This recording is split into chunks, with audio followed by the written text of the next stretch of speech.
Okay, so it does in these contexts, and that's basically what complementary distribution is. We're going to get nasal vowels before a nasal consonant, but oral vowels elsewhere. And I've done this at the end of the word, but you can also put an oral consonant afterwards. You could put another vowel afterwards or whatever. You still get the same output in all those different contexts, being determined solely by the fact that we don't like nasal vowels.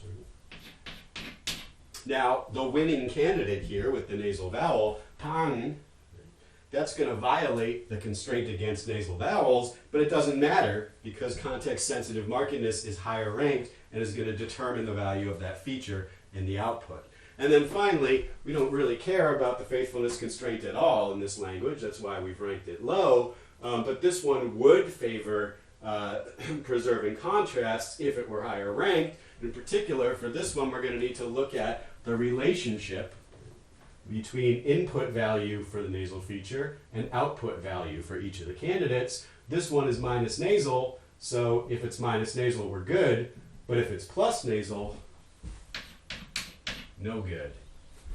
Input is plus nasal, output minus nasal, that's a problem. Output plus nasal, no problem.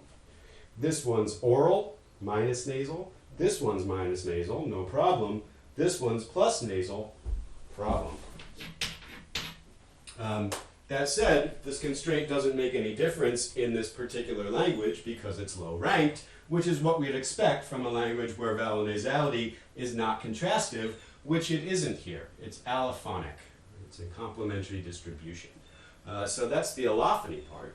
And that roughly matches what we find in English, although of course there's a little bit more complexity than that simple description. That vowels are nasal before a nasal consonant and oral elsewhere might make it seem. That's roughly what English looks like. All right, third possibility here, positional neutralization. This is where the feature is contrastive in some context, but non-contrastive in another context.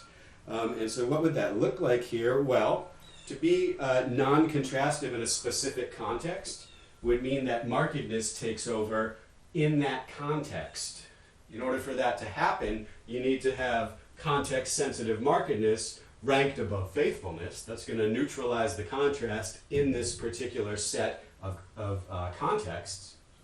But in order to preserve the contrast in other contexts, you're going to need faithfulness to dominate something in the language. And in particular, we're going to need faithfulness here, which again favors preserving contrasts, to dominate the general markedness constraint, the context-free one. So let's reverse these two and see what happens.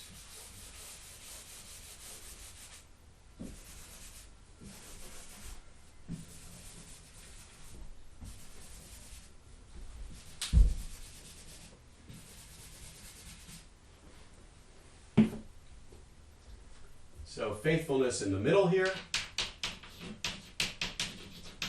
Ident nasal. And then general markedness, don't have nasal vowels, is going to be low ranked here. So what's going to happen with this ranking? Well, this context-sensitive markedness constraint is going to look just the same as it did in the previous one. It's going to have nothing to say about contexts where there's no nasal consonant. Right? So these are just going to be blank. In the context where we do have a nasal consonant, it's going to take over. Context-sensitive markedness says, well, if you have a nasal consonant, the vowel before it better be nasal. Right? You don't want it to be oral. And so that's going to determine the winner in this specific context. And that's going to be true, again, regardless of whether this vowel is oral or nasal in the input. It's always going to be nasal in the output. So the contrast is neutralized in this particular position to plus nasal. Right? So that candidate where the vowel is oral, the one I can't fit on the board here, is going to look exactly like this one in the highest rank constraint column. The other ones are going to be a little bit different, but they don't matter. You're going to get the same input for both of these. Right?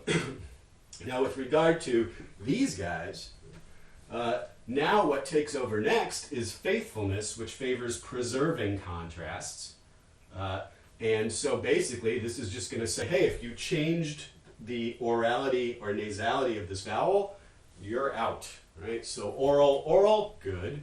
Oral, nasal, bad. Nasal, oral, bad. Nasal, nasal, fine. And this is going to take over in the general elsewhere context where you're not before a nasal consonant. And it's going to favor preserving the input form. If you started out as pa, you're going to finish as pa, or be produced as pa. If you started as pan, you're going to be producing the output pan. You're going to stay faithful to whatever was in that underlying representation. And so what we're going to end up with is contrast in this elsewhere condition, pa, pan, but neutralization of that contrast in the specific context where you're before a nasal consonant, and their vowels are always going to be nasal. Right? So this language has only nasal vowels before nasal consonants, but contrast elsewhere. Right? This last one, don't have nasal vowels, straightforward enough. It's going to mark the nasal vowel in each of these tableaux.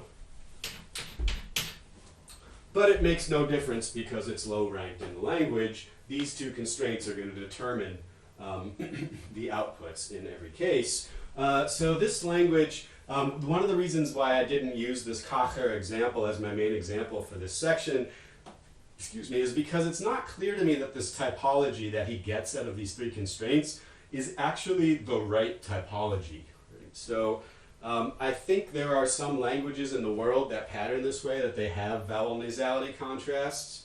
And there's even languages where there are vowel nasality contrasts that neutralize before a nasal consonant.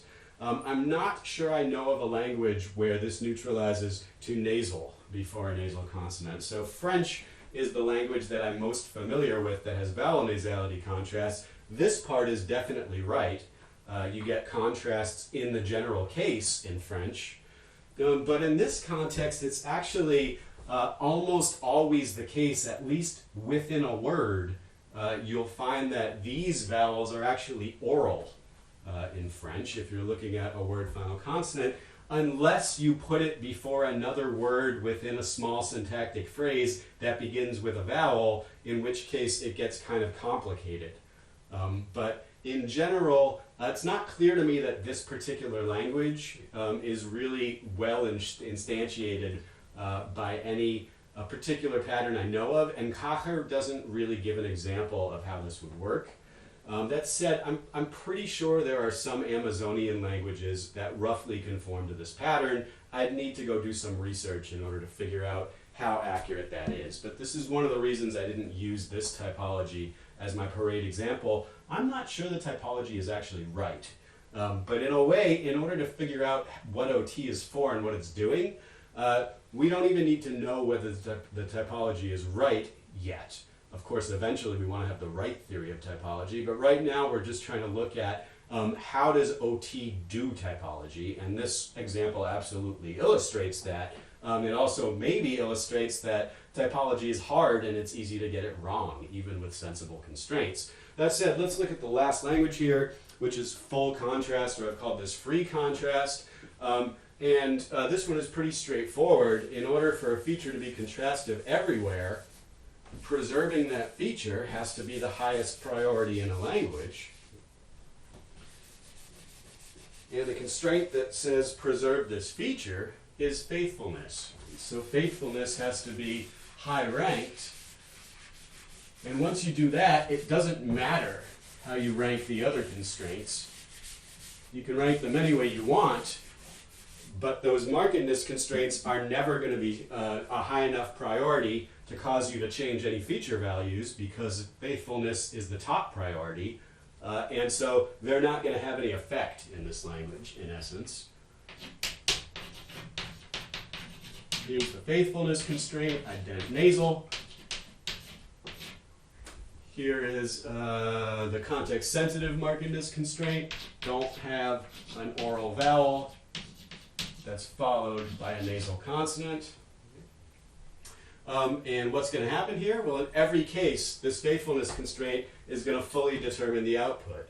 Input oral vowel, don't change it to nasal. Input nasal vowel, don't change it to oral. Input oral vowel, don't change it to nasal. And the fourth tableau that I couldn't fit here would be like this, but with a nasal vowel, and it would say, don't change it to oral. So in every case here, the output is going to be the same as the input, at least with regard to vowel nasality, right? And we're going to end up with pa in contrast with pan, and pan in contrast with pan. Now, you can also assess the markedness constraints. It's worth doing. I just left these up from last time. Ooh, I also made a mistake here. Oh, no, I didn't. Sorry, that's the context-free markedness constraint, which I forgot to fill in here. Context-sensitive one, again, doesn't apply if there's no nasal consonant anywhere in the word. This just doesn't have anything to say about it. Here, where there is a nasal consonant, it says, let's not mismatch that preceding vowel for the nasality feature. But again, not high-ranked enough to do anything in these tableaux, so we're just going to end up with contrast everywhere. And again, this is definitely predicted by the typology, and it's worth seeing how the typology predicts this in OT. But again, I can't come up with a language that instantiates this pattern. I don't know of any languages that freely allow contrasting oral and nasal vowels before oral consonants and before nasal consonants. I'm not aware of any language that works that way. There might be, but Kager doesn't give an example, and so I find this a little bit worrying. That's why I sort of save this for the end of the handout, and I like my anteriority typology better because I can instantiate each of those language types with a number of different languages. Whereas here I'm much less certain that the typology is right.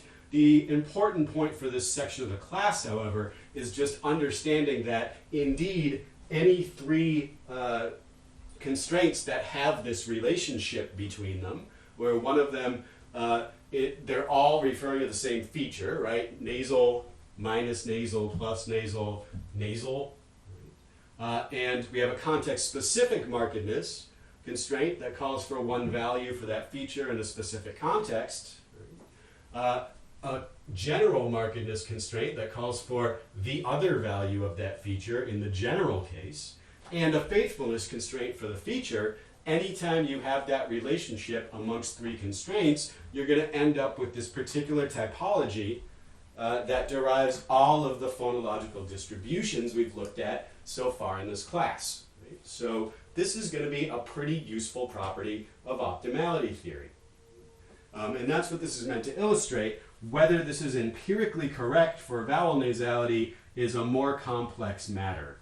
At a first pass, French doesn't seem to be possible in this typology, which is a problem because we know French exists. Therefore, we're probably going to need at least one other constraint and probably more than that in order to really get a full typology. But the point here is just that we can predict a typology using these constraints, using OT, that conforms or describes many of the phonological distributions that are relevant to the world's languages. And that's the point of the exercise.